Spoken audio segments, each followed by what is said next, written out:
बॉलीवुड में जिस तरह का शहंशाह का रुतबा बच्चन साहब को हासिल है, कुछ वैसा ही मुकाम शेयर मार्केट्स में राकेश झुनझुनवाला का है। शेयर मार्केट्स के इस दिग्गज निवेशक को कोई बिग बुल बुलाता है तो कोई इन्हें भारत का वॉरेन बफेट समझता है। वैल्यू क्रिएशन की जो मिसाल राकेश झुनझुनवाला ने पेश की है, वैसा कोई दूसरा नहीं मिलता है। यही वजह है कि राकेश झुनझुनवाला के फैसलों का इंतजार बड़े से बड़े निवेशकों को रहता है। निवेशक ये जानना चाहते हैं कि वो किस कंपनी में निवेश कर रहे हैं और किससे बाहर निकल रहे हैं। सभी को बिग बुल के कमाई के मंत्र का इंतजार रहता है। तो चलिए आपका इंतजार खत्म करते हैं और जानते हैं कि बिग बुल के बिग बेट्स क्या हैं।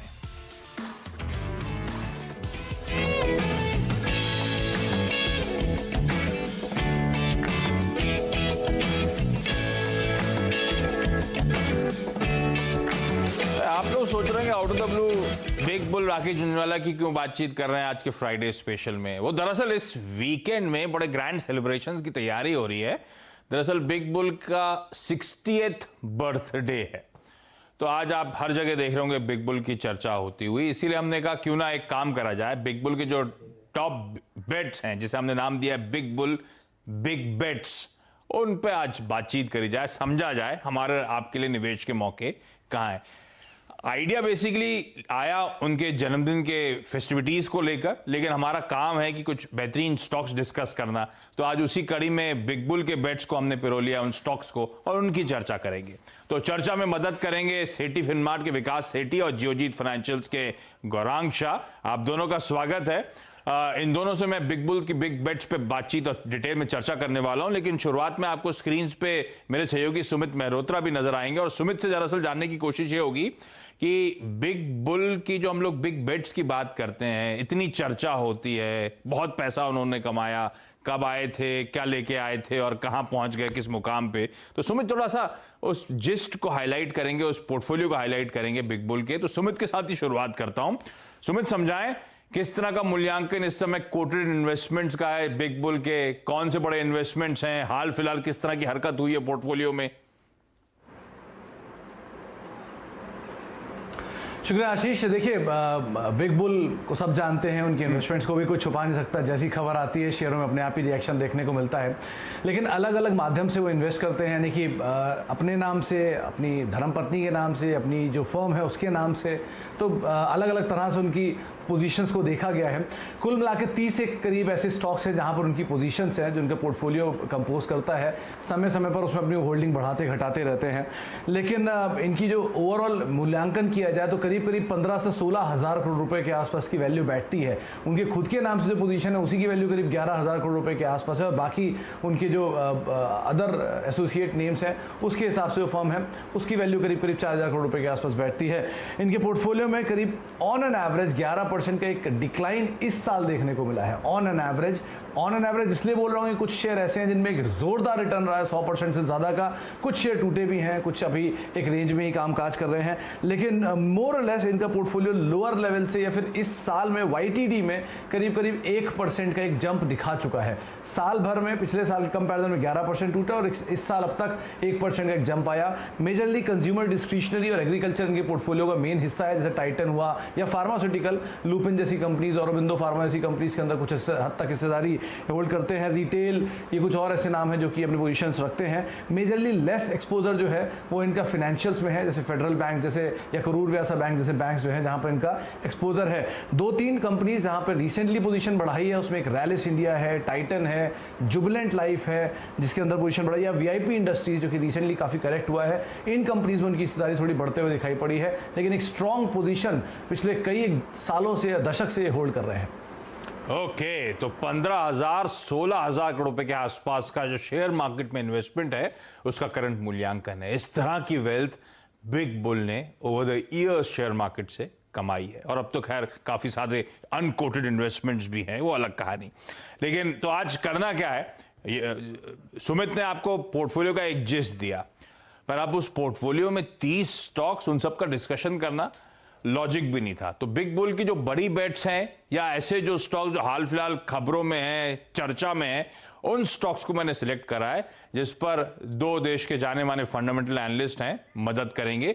हम ये जानने की कोशिश भी कर रहे हैं कि उन बिग बेट्स में से हमारे और आपके लिए भी कहीं मौके हैं क्या निवेश करने के। शुरुआत कर रहा हूं गौरांग सर आपके साथ, और क्विकली, क्योंकि मैं चाहता हूं जितने ज्यादा से ज्यादा पोर्टफोलियो के स्टॉक्स कवर हो जाए, इसीलिए मैं बीच की बातचीत को खत्म करके सीधे सीधे स्टॉक्स पे उतर रहा हूं। पहली कंपनी डायरेक्टर साहब स्क्रीन पर लेकर आइएगा, वो है टाइटन कंपनी। और ये बिग बुल ने सबसे तगड़ी वेल्थ मेरे ख्याल से इसी कंपनी के जरिए क्रिएट करी थी ओवर द इयर्स।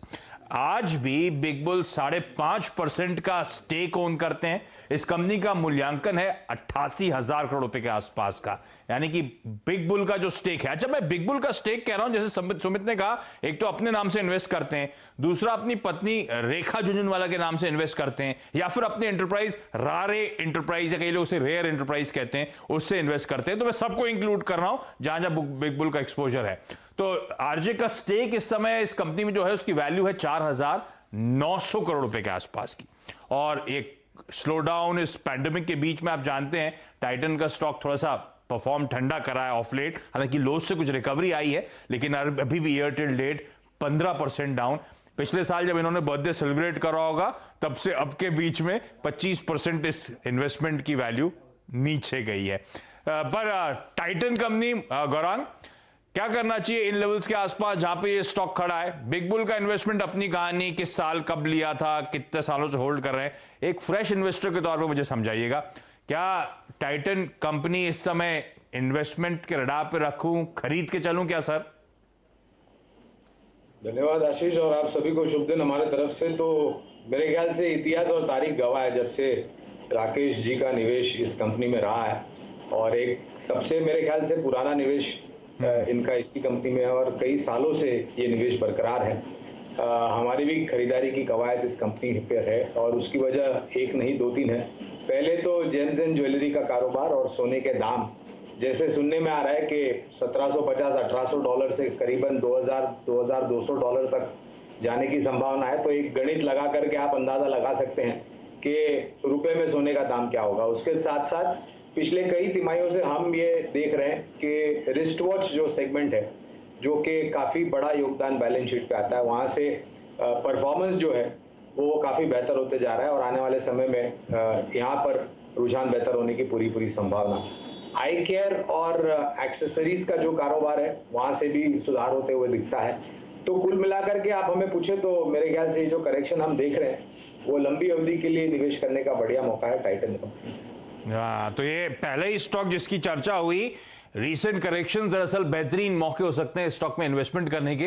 वैसे गलत कंपनी के साथ चर्चा की शुरुआत हो गई, क्योंकि गौरांग सर ने पहले ही बता दिया कि सोने के दाम यहां खड़े हैं, अभी भी और बढ़ने की उम्मीद है। और घर पे लोग जब सुन लेते हैं तो घर जाते पता चलता है कि भाई सोने के दाम बढ़ने वाले हैं, जो खरीदना अभी खरीद लो। तो जबरदस्ती का प्रेशर बनाते हैं गौरांग सर एकदम से शो के स्टार्ट में ही। पर टाइटन कंपनी इस समय अट्रैक्टिव खड़ी हुई, इसमें कोई शक नहीं है। रीसेंट करेक्शंस बहुत अट्रैक्टिव है स्टॉक के लिहाज से, रडार पर रखिएगा खरीदने के मौके। दूसरा स्टॉक जो मैंने सेलेक्ट करा बिग बुल के पोर्टफोलियो से, एक और उनका तगड़ा इन्वेस्टमेंट है, वो है एस्कॉट्स में। और रिसेंटली आपने देखा ही है किस तरह से कंपनी खबरों में आई है, और क्या गजब की रिकवरी, क्या गजब का मूव, अपने ऑल टाइम हाईज पर जाके स्टॉक खड़ा हुआ है। इसीलिए इसको भी मैंने सिलेक्ट करा है। क्या सिलेक्ट करने की भी वजह थी कि टाइटन के बाद दूसरा सबसे तगड़ा इन्वेस्टमेंट भी दरअसल एस्कॉट्स में ही है बिग बुल का इस समय करंट मार्केट वैल्यूएशंस के लिहाज से। एस्कॉट्स का जरा स्क्रीन पर लेकर आइए। तो राकेश झुंझुनवाला साहब का और तमाम एंटरप्राइजेस का जो कुल मिलाकर इनका जो एक्सपोजर है ऑलमोस्ट 7.5% का है। रीसेंट रैली के बाद ये जो एस्कॉट्स है ऑलमोस्ट 13,000 करोड़ के मार्केट कैप कमांड कर रही है, और आरजे के स्टेक का इस समय वैल्यूएशन हो जाता है 955 करोड़ रुपए का। ऑलमोस्ट 1,000 करोड़ रुपए राकेश झुंझुनवाला के यहां पे बन रहे हैं। और ये स्टॉक जैसे मैंने कहा गजब का परफॉर्मेंस है। ईयर टिल डेट यानी कि इस साल की शुरुआत से अब तक 65%, और राकेश जी के पिछले बर्थडे से अब तक तो ये स्टॉक ऑलमोस्ट दोगुना होने की कगार पे खड़ा हुआ है। इस तरह की वेल्थ इनके लिए क्रिएट करके दे दी है एस्कॉट्स ने। लेकिन एस्कॉट्स वाकई बहुत स्ट्रांग मोमेंटम, लेकिन अब इतनी तेजी के बाद क्या और रूम है हम और आपको फ्रेश इन्वेस्टमेंट एस्कॉट में करने चाहिए, या एस्कॉट को रडार पे रखें, इवेंचुअली अच्छा मौका मिले तो एंट्री करनी चाहिए? क्या उस लायक है ये स्टॉक या नहीं? सेठी सर, क्या कॉल होगा आपको एस्कॉट्स को लेकर? गुड आफ्टरनून आशीष। सबसे पहले तो जो भारत के सबसे सफलतम इन्वेस्टर और भारत के वॉरेन बफेट कहे जाने वाले राकेश झुंझुनवाला जी का कल जन्मदिन है, तो उनको जन्मदिन की हार्दिक शुभकामनाएं। May God bless him with loads of happiness, prosperity, health and wealth. अब बाकी जहां तक एस्कॉर्ट्स का सवाल है, एक बहुत ही शानदार कंपनी है और हमने देखा पिछले एक महीने में भी बहुत ही शानदार रनअप इस स्टॉक ने दिया। अपने लाइफ हाइज या 52 वीक हाइज के आसपास ये स्टॉक चलता है और कल जो मंथली सेल्स नंबर्स भी इस कंपनी ने अपने ट्रैक्टर सेल्स के दिए काफी शानदार थे। ट्रैक्टर डिवीजन अच्छा कर रहा है, रूरल इकोनॉमी अच्छा कर रही है और इस लॉकडाउन के बीच में भी जो एग्रीकल्चर या जो रूरल इकोनॉमी है वहां पे कोई ज्यादा फर्क पड़ा नहीं है।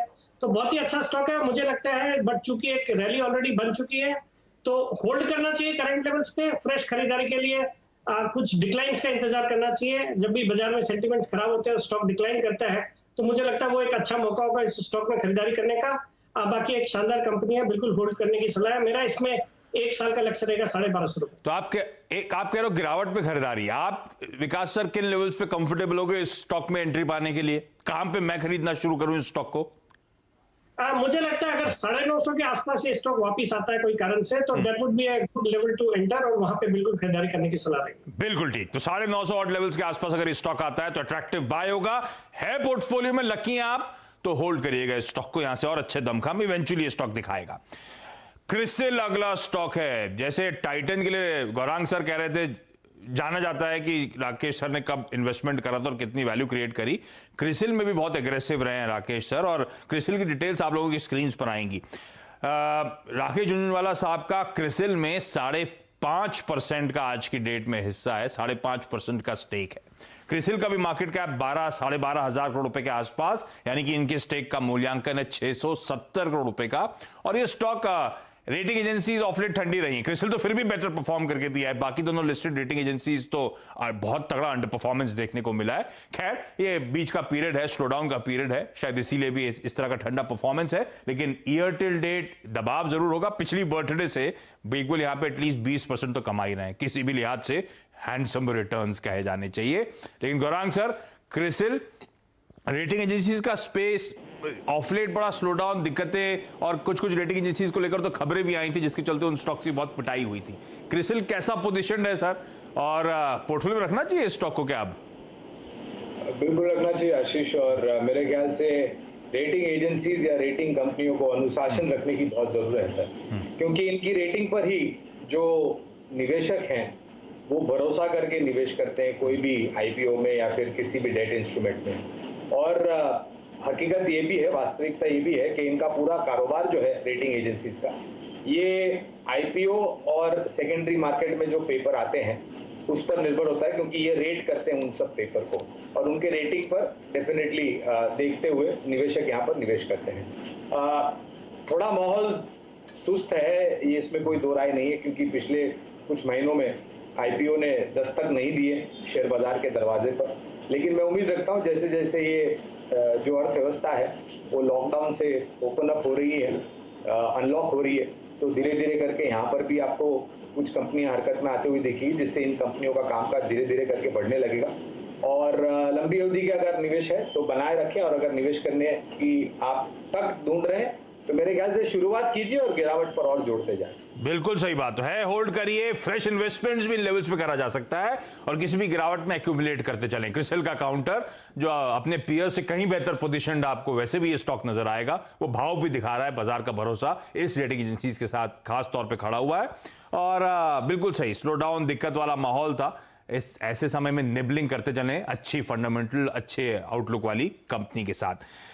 ल्यूपिन अगला स्टॉक, और मैं जो नाम ले रहा हूं आप लोग, जैसे ही मैं नाम ले रहा हूं आप लोग एसोसिएट कर रहे होंगे, क्योंकि कई बार इस चैनल पे बातचीत हो चुकी है इन स्टॉक्स की, खास तौर पे इन पर्सपेक्टिव राकेश झुंझुनवाला। अच्छा, राकेश झुंझुनवाला साहब, बीच में आजकल ना कॉन्फ्रेंस कॉल जब होती हैं, एनालिस्ट कॉन्फ्रेंस कॉल जब होती हैं कंपनीज की रिजल्ट्स के बाद, उसमें भी खासे एक्टिव होने लगे हैं। तो कई बार देखोगा आपने, सब चैनल्स काट लेते हैं, जैसे राकेश झुंझुनवाला सवाल पूछने आते हैं, चाहे वो टाइटन की प्रेस कॉन्फ्रेंस कॉल में, एनालिस्ट कॉन्फ्रेंस कॉल में, चाहे वो ल्यूपिन की एनालिस्ट कॉन्फ्रेंस कॉल में। तो आजकल कॉन्फ्रेंस कॉल्स में बहुत एक्टिव हो रहे हैं राकेश सर। लेकिन चलिए, ल्यूपिन के स्टेक आपकी स्क्रीन पे 1.5% का स्टेक। ल्यूपिन वो कंपनी जिसका 40,000 से ज्यादा का मार्केट कैपिटलाइजेशन है। आरजे के स्टेक की मूल्यांकन 615 करोड़ रुपए और ईयर टू डेट परफॉर्मेंस और साल भर का परफॉर्मेंस ऑलमोस्ट सिमिलर, 18-20% के आसपास के रिटर्न्स। लेकिन फार्मास्यूटिकल वो स्पेस जो ऑफ लेट बड़ा स्मार्ट मूव दिखाना शुरू करा है, स्ट्रीट की सबसे पसंदीदा बेट बन गई है। ऐसे में गौरांग सर, क्या ल्यूपिन वो पसंदीदा बेट होगी मेरी? क्या इन लेवल्स पे खरीदारी करनी चाहिए? वेल आशीष, पहले खरीदारी की कवायद थी, लेकिन जिस तरीके से नतीजों ने निराश किया उसके पश्चात अपने बिकवाली की राय दी है। मैं उम्मीद रखता हूं कि स्थानीय मार्केट में कारोबार और अमेरिका में जो मार्केट है जिससे ज्यादातर योगदान बैलेंस शीट पे आता है, और मैनेजमेंट की ये टिप्पणी भी थी पिछले 2-3 तिमाही से जब से नतीजे आ रहे हैं कि वहां पर सुधार देखता दिख रहा है, लेकिन उसको बैलेंस शीट में तब्दील होने के लिए समय लगेगा, नतीजों में तब्दील होने के लिए समय लगेगा।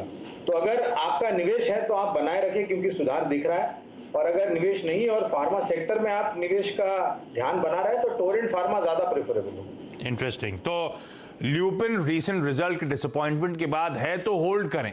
फ्रेश फार्मास्यूटिकल इंडस्ट्री में सेक्टर में एक पिक चाहिए तो ल्यूपिन से बेहतर होगा कि टोरेंट फार्मा, उस स्टॉक में आप लोग बेट कर सकते हैं। जुबिलेंट लाइफ साइंसेज एक और स्टॉक जहां पे राकेश जी की बड़ी तगड़ी होल्डिंग है, स्क्रीन पर लेकर आएगा डिटेल्स विकास सर, ये आपके लिए 4.4% की करंट होल्डिंग, यानी कि ऑलमोस्ट 70 लाख शेयर्स हैं राकेश सर के पास। 10,750 करोड़ रुपए की जुबिलेंट लाइफ साइंसेज की करंट मार्केट कैप, इनके स्टेक का मूल्यांकन आता है 475 करोड़ रुपए में, और इस स्टॉक ने अच्छा परफॉर्मेंस करा है। ईयर टिल डेट 25% के आसपास का उछाल, पिछले एक साल में 35-36% की उछाल तेजी दिखा चुका है। सेठी सर, कैसी लगती है जुबिलेंट लाइफ साइंसेज? ये सवाल जो पूछ रहा हूं सारे फ्रेश इन्वेस्टमेंट्स के लिहाज से, इन लेवल्स पे बाय करूं क्या? बिल्कुल आशीष, देखिए एक बहुत ही शानदार कंपनी है। हाल ही में हालांकि कुछ खबरों की वजह से जो इनके चाइना से कोई कंसाइनमेंट आया और उसकी वजह से इनके कोई स्टाफ को कोविड हो गया था, उसके कारण प्लांट बंद थे, तब एक अच्छा मौका आया था स्टॉक में खरीदारी करने का। स्टॉक में कुछ गिरावट आई थी, बट वहां से हमने एक शानदार रिकवरी देखी है। स्टॉक अपने ईयरली हाइस के आसपास ट्रेड करता है। मुझे लगता है करंट लेवल्स पे भी इस स्टॉक को खरीदा जा सकता है, वैल्यूएशन के लिहाज से भी अच्छा लगता है। और बाकी एक स्टैगर्ड रूप में बाइंग करने की सलाह रहेगी। मुझे लगता है करंट लेवल्स पे थोड़ा खरीदे, थोड़ा बाजार में कोई करेक्शन आता है, स्टॉक में कोई करेक्शन आता है तो वहां पे खरीदे। एक अच्छी क्वालिटी का स्टॉक है और मुझे लगता है इस स्टॉक में हम आने वाले साल भर के अंदर 850-900 तक के लेवल्स बिल्कुल देख सकते हैं। तो ये भी वो काउंटर है जो बाय ऑन डिप्स की रणनीति रखें, अच्छी फंडामेंटल वाली कंपनी। और सही याद दिलाया सेठी सर ने, जब ये पैंडेमिक शुरू हुआ था ना, तो कॉर्पोरेट इंडिया में one of the first cases जो रिपोर्ट हुए थे वो जुबिलेंट लाइफ साइंसेज का था कि इनके एम्प्लॉय को कोविड हो गया। उस टाइम पे कोविड को लेकर थोड़ा सा शार्प रिएक्शन स्ट्रीट में आता था। आजकल तो कई सारी कंपनीज अपडेट देती हैं और शायद कवरेज के बिना ही अपडेट चले जाते हैं कि कोविड हुआ एम्प्लॉयज को। तो बड़ा शार्प रिएक्शन था, वो मौके थे शायद अच्छे, लेकिन अभी भी किसी भी गिरावट, किसी भी कमजोरी में एक्यूमुलेट करके चलें इस कंपनी जुबिलेंट लाइफ साइंसेज को। इस नोट पर एक काम करता हूं, छोटा सा ब्रेक के उस पार आरजे यानी कि बिग बुल के पोर्टफोलियो के कुछ और बेहतरीन बेट जो हैं, सबसे एग्रेसिव बेट जो हैं उनके, उस पर बातचीत कंटिन्यू करेंगे।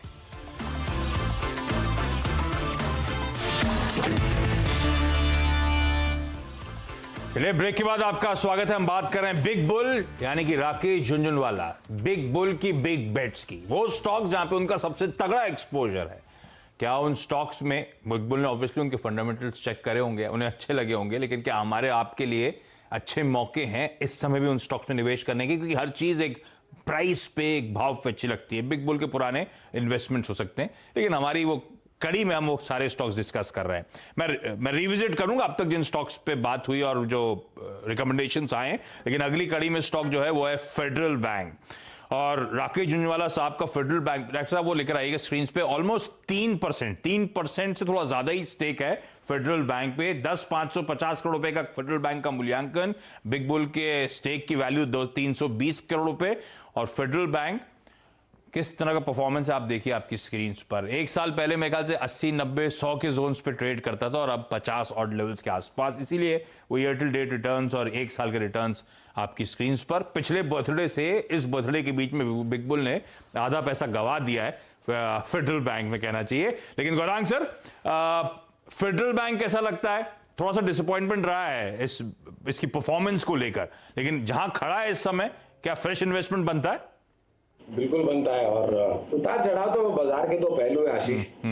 और अक्सर ऐसा होता है कि कोई भी निवेशक अगर निवेश करता है तो, और हर निवेशक यही चाहता है कि हमारे निवेश करने के बाद शेयर ऊपर जाए, नीचे ना आए। लेकिन वास्तविकता में ऐसा होता नहीं है। एक्सक्यूज मी, उतार चढ़ाव एक पहलू है बाजार का, और वहां से अगर आपका 90 का नजरिया है तो खरीदारी की कवायद है। और ये फेडरल बैंक में दिक्कत इसलिए हुई थी क्योंकि ये एक तो दक्षिण भारत स्थापित एक बैंक है, केरला में हेडक्वार्टर्स है इनके, और केरला में जो बाढ़ आई थी उसको लेकर के काफी खामियाजा भुगतना पड़ा था इस बैंक को। और उसके पश्चात भी अगर आप देखने जाए तो जो दिक्कतें बैंकिंग सेक्टर को सामना करना पड़ा था, उसको लेकर के भी प्रोविजनिंग, ग्रॉस नेट एनपीए में वगैरह वगैरह आंकड़े थोड़े निराशाजनक थे, लेकिन अब सुधार दिख रहा है और हमें लग रहा है कि अगर आपका लंबी अवधि का नजरिया तो फिर से वो ऊपर भी स्तर लौट के आए, उसमें हमें ताज्जुब नहीं होगा।